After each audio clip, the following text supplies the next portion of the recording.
everyone, how are you doing guys? My name is Ritu and welcome to my YouTube channel, The Pinnacle of Spoken English. Guys, today we'll do vocabulary related to exams. Because exams are going on, हर घर में exams की ही बातचीत हो रही है. Parents are busy with their kids क्योंकि students के exams है, they are busy with themselves preparing for exams. Right guys? अब parents को भी कहने के लिए चाहिए work hard, your exams are going on. और बच्चों को भी कहने के लिए चाहिए I'm preparing for my exams. I'm working hard. I'm trying my best. I will leave no stone unturned. I'll get good marks. I'll score high. देखिए कितनी सारी चीजें कहने के लिए हैं एग्जाम्स वोकैबुलरी में, राइट गाइस? वैसे वोकैबुलरी की जरूरत हमें क्यों पड़ती है गाइस? वोकैबुलरी की जरूरत हमें पड़ती है to express ourselves. Vocabulary is a collection of words. अगर हमारे पास वर्ड्स ही नहीं होंगे तो हम खुद को एक्सप्रेस कैसे कर पाएंगे, राइट गाइस?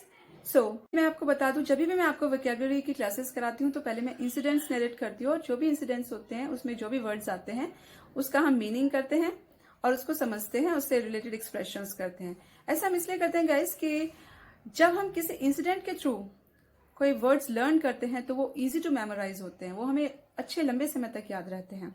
और अगर हम इकट्ठे कुछ वर्ड्स करेंगे, फिर उनके मीनिंग्स करेंगे, उनके सेंटेंसेस करेंगे, तो फिर उसके बाद हम भूल जाएंगे. लेकिन इंसिडेंट से रिलेटेड करके जब हम उनको लर्न करते हैं तो वो ज्यादा समय तक हमारे माइंड में रहते हैं.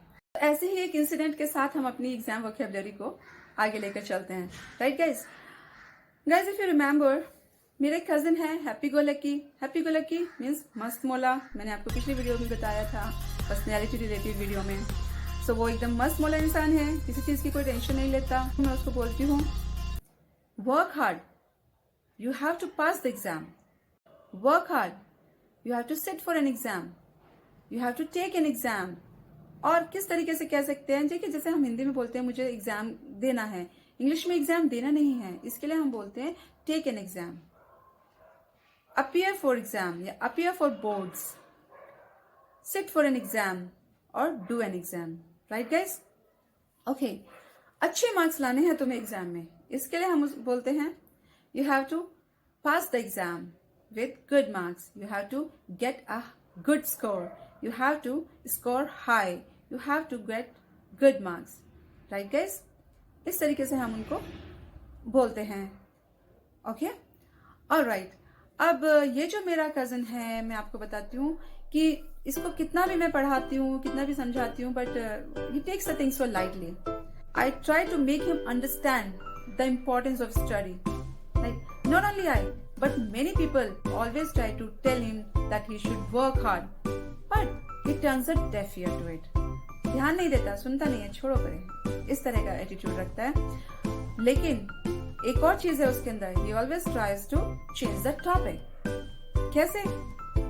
वो क्या बोलता है? वो बोलता है दीदी you know that friend of mine, he should work hard lest he fails.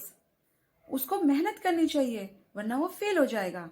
देखिए वो कहता है कि his friend should work hard lest he fails. कहीं ऐसा ना हो कि वो फेल हो. लेस्ट वर्ड होता है गाइस, कहीं ऐसा ना हो कि, ये कहने के लिए. तो जैसे कहना होता है कि जल्दी करो, कहीं ऐसा ना हो कि ट्रेन छूट जाए. Hurry up लेस्ट you miss the train. ऐसा ना हो कि तुम्हारी ट्रेन निकल जाए, तो तुम जल्दी करो, राइट? Okay fine. तो अब जब वो कहता है अपने फ्रेंड के लिए ऐसा, तब मैं उसको बोलती हूँ before raising your finger at someone else you should introspect yourself. Before raising your finger at someone else you should introspect yourself means दूसरों पर उंगली उठाने से पहले तुम खुद को देखो, खुद को सुधारो, राइट गाइस? और एक चीज और कहती हूँ, मैं कहती हूँ भगवान ना करे ऐसा किसी के भी साथ हो. God forbid it should happen to somebody. Okay, मैं तो बस यही दुआएं करती हूँ कि आप सबके बहुत अच्छे मार्क्स आए. I always wish may you come of with flying colours. May you pass out with flying colours. May you pass with flying colours, right guys? कि अच्छा हो, आप सबके बहुत अच्छे मार्क्स हैं. ओके, एक और चीज मैं बताना चाहती हूँ गाइज कि ये जो मेरा कजन है ये पहले से कोई पढ़ाई नहीं करके रखता है, but what does he do at the 11th hour he hits the books. He hits the books at the 11th hour. Hit the books means पढ़ाई शुरू करना, टू स्टडी हार्ड करता है, लेकिन कब? द 11th आवर, मीन्स बहुत late, जब बहुत लेट हो चुका होता है, मीन्स एग्जाम, ही बर्न्स मिडनाइट ऑयल, मीन्स दिन रात एक करके वो पढ़ता है, बट उससे पहले बिल्कुल नहीं पढ़ता है, right guys? Then he crams the things, वो रट्टे मारता है, ही स्वॉट्स अप एवरीथिंग, वो सब कुछ पीछे का रिवाइज करने की कोशिश करता है, लेकिन पहले तो उसने कुछ भी पढ़ाई नहीं की है। So guys, I should suggest everyone, आप लोग समय से पढ़ाई कीजिए, start working in time so that you get a good percentage. Feel free, stay relaxed, but at the same time, don't forget your studies. Keep studying, keep working hard, leave no stone unturned. जो भी कमी रहती है, जो भी आपको लगता है कि मुझे ये मेहनत और करनी चाहिए थी, so guys, go that extra mile. Go that extra mile means जो आपकी थोड़ी सी भी चीज रहती है उसे भी कीजिए, उस मेहनत को भी कीजिए, and सक्सीड। गाइज, मैं आपको बताना चाहती थी, जो हमारे स्टार परफॉर्मर्स होते हैं, स्टार परफॉर्मर्स यानी जो बहुत अच्छा परफॉर्म करते हैं हमेशा, those are called stellars. Stellar actually होता क्या है? स्टार रिलेटेड चीजें होती हैं। सो अब क्योंकि कहते हैं स्टार परफॉर्मर्स, तो उनको हम कहते हैं स्टेलर्स, राइट? और जो हमारे स्टूडेंट्स होते हैं जो जनरली हमेशा A+ ग्रेड में ही रहते हैं, उनको हम कहते हैं straight A. He is a straight A, उसकी तो कोई टेंशन ही नहीं करनी है, उसमें तो अच्छे मार्क्स आने ही है उसके, तो he is a straight A.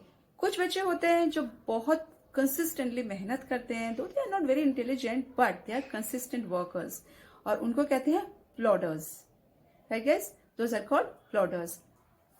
वैसे भी कहना चाहिए कि no one is a nitwit, no one is a dimwit, we all are same, just it all depends on our working level, our efforts.